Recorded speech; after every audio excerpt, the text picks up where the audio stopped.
അൽഹംദുലില്ലാ, നാം ഇതുവരെ കാത്തിരുന്ന ആദരണീയരായ നൂറു സാദാത്ത് തങ്ങൾ ഉസ്താദ് നമ്മുടെ സദസ്സിൽ എത്തി. അല്ലാഹു ആഫിയത്തുള്ള ദീർഘായുസ് നൽകട്ടെ. അവരുടെയൊക്കെ നേതൃത്വം ദീർഘകാലം നമുക്കെല്ലാം അല്ലാഹു കനിഞ്ഞേകുമാറാവട്ടെ.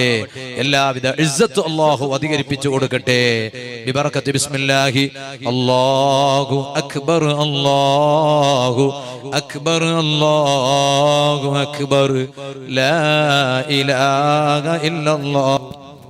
ഇക്റാമുസ്സുന്ന 12ാമത് ദർശവാർഷികം 1ാമത് സനദ് ദാനം മഹാസമ്മേളനത്തിന്റെ സനദ് ദാന പ്രഭാഷണം നടത്തുന്നതിനും സമാപന പ്രാർത്ഥനത്തിന് നേതൃത്വം നൽകുന്നതിനും സയ്യിദ് തറവാട്ടിലെ അമരക്കാരൻ നൂറു സാദാത്ത് ബഹുമാനപ്പെട്ട ബായാർ തങ്ങൾ ഉസ്താദ് നമ്മുടെ വേദിയെ ധന്യമാക്കുകയാണ്. ബഹുമാനപ്പെട്ട സയ്യിദുനാ നൂറു സാദാത്ത് തങ്ങൾ ഉസ്താദിന്റെ നേതൃത്വത്തിലുള്ള